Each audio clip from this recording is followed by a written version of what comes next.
Assalamualaikum warahmatullahi wabarakatuh. Jumpa lagi dengan cakap-cakap sekitar seni, sastra, dan budaya dengan Klinik Pantun Dr. Umar Zain. Kali ini kita akan menyaksikan permainan gendang pakung bersama akordeon. Gendang dimainkan oleh Effendi Batubara, akordeon oleh Bapak Yusuf Wibisono. Sekalian menyanyikan lagu Sribana. Kita saksikan.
Assalamualaikum warahmatullahi wabarakatuh. Waalaikumsalam warahmatullahi Terima kasih. Pada hari ini kita mulai cakap-cakap tentang seni, sastra, dan budaya. Alhamdulillah pada hari ini telah hadir bersama saya Bapak Yusuf Wibisono, Bapak Effendi Batubara. Kedua ini adalah musisi, pekerja seni, seniman yang maestro khususnya musik Melayu dan lagu-lagu Melayu. Juga hadir di sebelah saya ini yang sudah tidak asing lagi, Raudah Jamba, seorang aktor, penyair. Kita mau bertanya dulu kepada Pak Yusuf Wibisono. Pak Yusuf Wibisono sudah berapa lama bermain gendang? Udah 25 tahun. Oh, 25 tahun ya, cukup lama ya. Kemudian Pak Yusuf juga bisa membuat gendang. Belajarnya di mana itu? Itu belajarnya ya betulnya rasa-rasanya nggak pernah belajar, cuman melihat. Oh, belajar sendiri ya? Mencoba. Kita punya skill, kita perbagus macam mana caranya, gitulah. Oh begitu. Ini kan 25 tahun Pak Yusuf. Mungkin dari tahun berapa kalau Pak Yusuf bisa ingat ya kan? Tahun berapa mulai membuat gendang? Prosesnya itu gitu kan. Ya kira-kira 25 tahun yang lalu kapan dia? Kurangnya aja lah. 2021 kurang 25 kan itu. Ya. Nah, pokoknya 25 tahun. Umur Pak Yusuf berapa sekarang? 75. 75 tahun. Oh. Jadi belajar sendiri ya, melihat, mencoba. Hanya belajar sendirilah sambil kan ditambah-tambah lah ini supaya bagus gitu. Oh, begitu. Maka dia lain dari yang lain gitu, entah umpamanya satu lah ECC ukiran, orang kan nggak ada. Oh, yang mana itu ukiran, bisa Bapak tunjukkan? Ini. Oh, ini. Oh, itu ya. Oh, itu ukirannya ya. Nah, kemudian sudah banyak ya, berapa banyak produksinya itu? Banyak dah.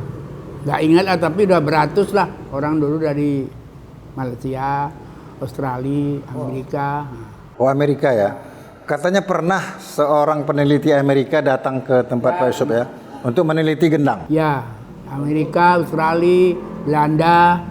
Oh, itu mereka membuat disertasi katanya ya, tentang gendang. Wah, luar biasa itu.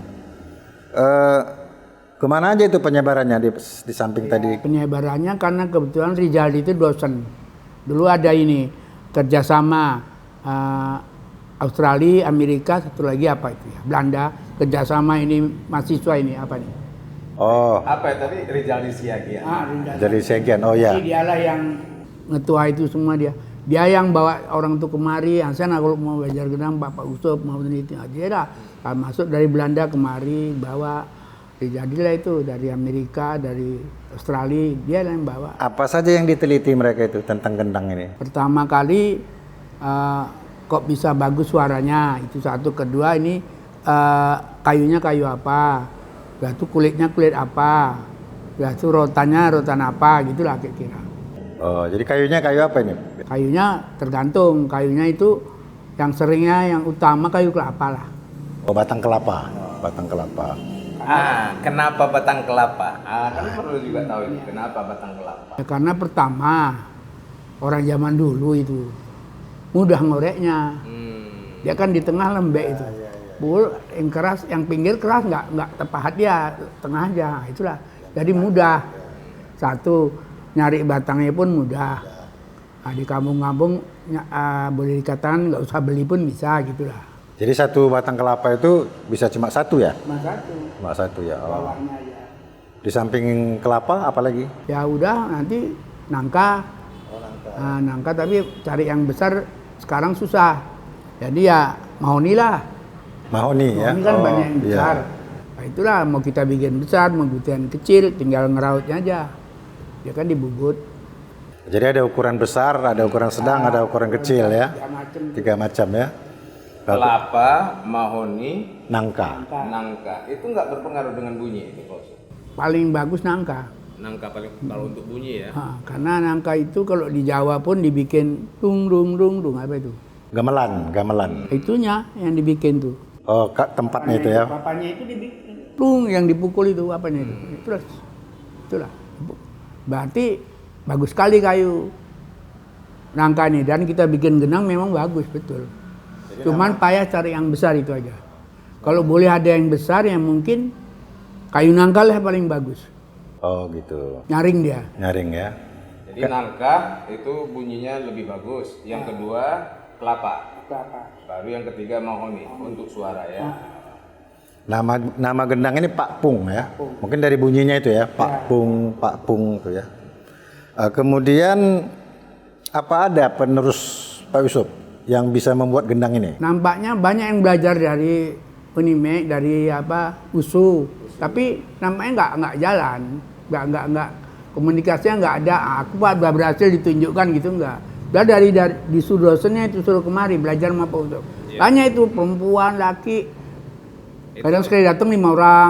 Ya asli tanda tanya jawab aja lah. Oh, cuma wawancara. Itu Pak, pun dari apa Pak Usuf? Kalau misalnya Unimed dari Fakultas Musik, sementara kalau dari etno umumnya. Etnomusikologi. itu di USU. Tapi nggak ada yang jadi betul-betul belajar membuat sampai jadi nggak ada ya. Maksudnya kan masuk, saya berhasil lah, kan itu senang, nggak ada. Merasa payah karena mereka biasa megang pulpen, megang suruh megang pahat, kurasa Oh, betul. payah rasanya. Nah, udahlah, memang payah. Kalau buktinya begitu berapa tahun, Pak. Mana ada yang bikin? Orang payah. Awal lantaran suka ya bertahan lah. Iya. Karena suka. Iyalah, umumnya mana ada yang mudah. Untuk menciptakan sesuatu itu kan nggak mudah, berproses. Nah, mungkin anak-anak sekarang yang berproses itu nggak mau, dia mau instan. Ya. Padahal kalau bahasa Jawanya ya kan, bahasa Jawa ini Apa itu? start is difficult but the end is easy. Oh, itu tadi ya. Jawa tuh ya, Jawa mana tuh? Jawa Barat. Jadi kalau begitu tidak ada generasi penerus ya. Belum ada sampai sekarang saya tengok. Sementara yang Pak Yusuf tahu, di samping Pak Yusuf yang buat gendang, kalau untuk Sumatera Utara ini apa ada lagi yang membuat gendang itu? Ya, tapi ya macam Bang Ahmad meninggal. Oh, sudah meninggal. Sekarang ada si Buyung, itu pun ya alam mualam timbul tenggelam. Mungkin nggak bisa dia harap apa macam mana, kita pun nggak tahu. Ya berarti Pak Yusuf ini termasuk generasi yang konsisten bekerja, berkarya, dan memang hasilnya kualitasnya bagus. Ya, konsisten di dunia tradisi tidak hanya sebagai pelaku musik, tapi juga bisa membuat pekarya. alat musik. Ya. Yang utamanya karena ini bisa bertahan sama saya karena saya suka itu aja, suka suara gendang, suka hobi. Ya, sekalian membuat sekalian menikmati ya. Berarti Pak Yusuf ini menikmati pekerjaannya. Betul. Makanya ada istilah juga seperti ini, prestasi itu tidak dilahirkan tapi diciptakan. Maksudnya diciptakan, dia harus sabar dengan proses. Itu Pak Yusuf ya. Dan Pak Yusuf ini mengerjakan yang disenanginya, Iya.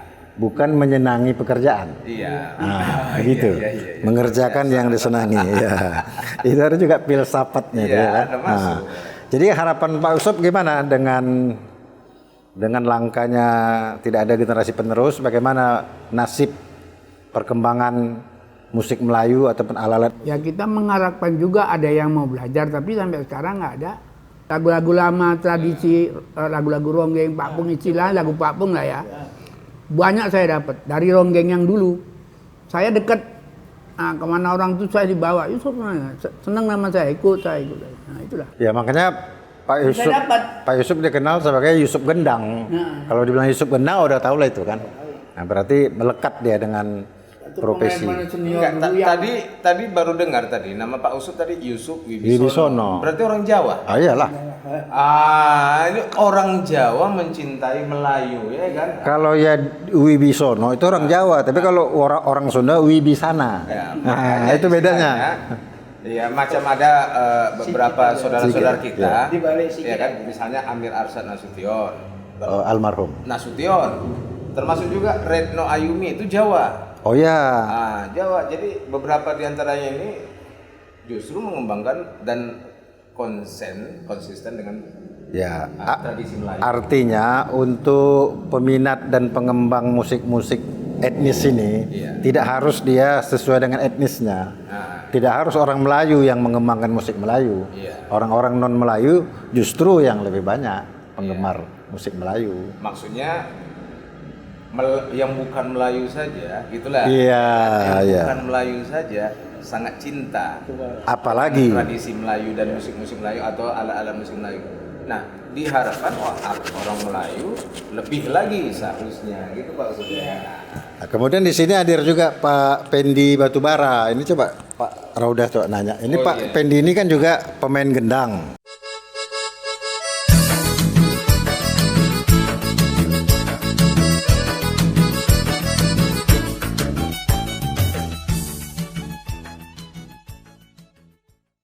Ini Pak Umar, ya tadi udah dijelaskan sama Pak Usup dari mulai kapan dia bergerak di istilahnya di tradisi Melayu, dan tadi Pak Yusuf juga orang Jawa ya kan, dia membuat alat musik gendang, tapi yang dimainkannya akordeon.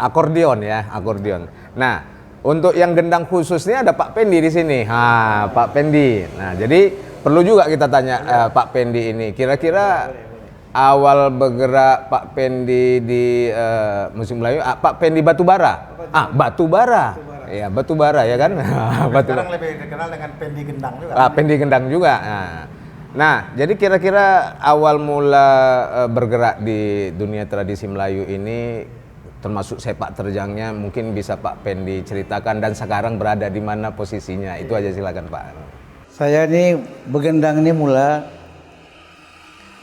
dari tahun 74. 74. Kalau kita hitung lebih kira-kira 37 tahun ya. 37 tahun. Nah. Begendang, saya begendang itu dipanggil-panggil. Hah? Hampir 50 tahun. Hampir 50 tahun ya, kok dikurang-kurangi ya. Ya. Umur saya 65. 65. Jadi saya tuh dipanggil-panggil begendang. Ada orang pesta, saya dipanggil begendang. Karena yang pesta itu manggil orkes, mesti memerlukan gendang orkodion kan. Iya. Saya pemain gendang aja. Khusus ya, fokus di gendang. Kalaupun ada tari-tarian dari Istana Maimun, tamu-tamu datang dari luar negeri, kami yang nyambut pakai tari-tarian tradisional Istana Maimun. Ya walaupun Pak Pendi khusus gendang bukan berarti alat musik yang lain nggak bisa ya kan? Iya. Pasti bisa. Tapi yang perlu saya tanyakan, kenapa bisa terlibat di situ? Apakah mungkin juga ada di lingkungan keluarga, tradisi keluarga turun temurun, atau karena kebetulan diajak dan sebagainya? Ya karena ya saya pemain biola. Oh, ayah pemain biola. Nama ayah Ismail Batubara. Ismail Batubara, pemain biola Melayu. Melayu.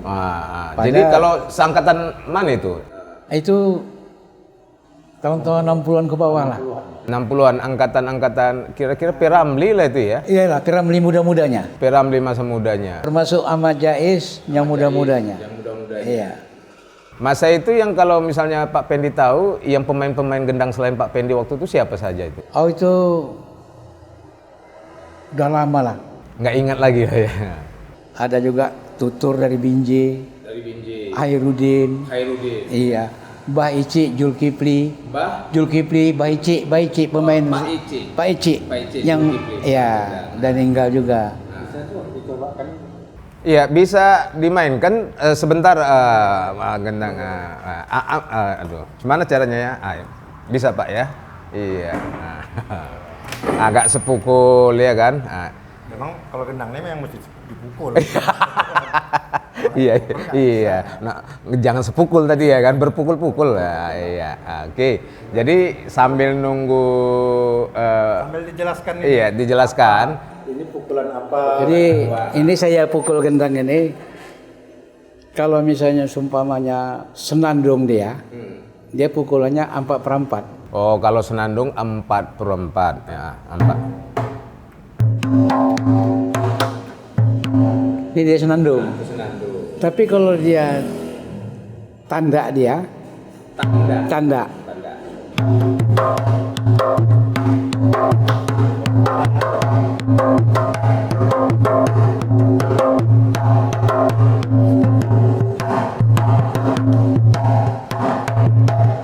Itu kita pandai kita, cara kita begendang. Ya kalau musik patam-patam tadi tanda lah itu ya. Tidak, beda. Patam-patam itu silat. Untuk silat. Nyambut pengantin. Iya. Tapi kok Kencang itu ya. ya, itu kencang.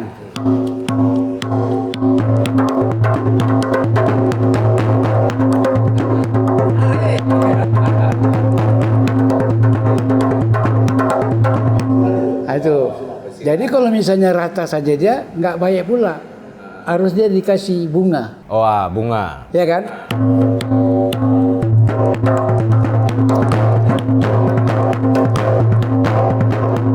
Kasih bunga. Main yang Pulau Kampe lain lagi.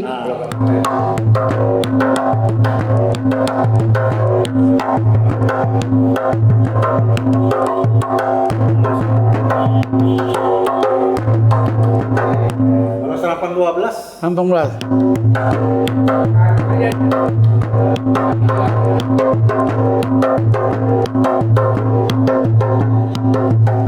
Jadi kalau udah tadi Pak Pendi tunjukkan, kira-kira ada berapa banyak jenisnya itu? Banyak macam. Banyak macam. Ya, kalau dia kita kasih nanti, saya minta senandung tapi separuh gazal ya katanya. Oh, separuh gazal, ya. Jadi kalau misalnya umpamanya ini senandung.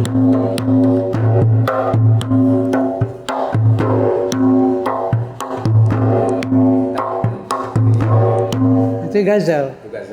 Itu penukaran lagu. Ini suka Malaysia pakai. Ini Malaysia yang sering pakai. Pakai Malaysia. Jadi kalau umpamanya nanti kalau nyanyi sama dia punya ini tidak boleh di banyak anak. Gagok yang nyanyi. Betul. Jadi Bapak Umar tadi nyanyi, saya kasih biasa saja. Jadi enak keluar suaranya.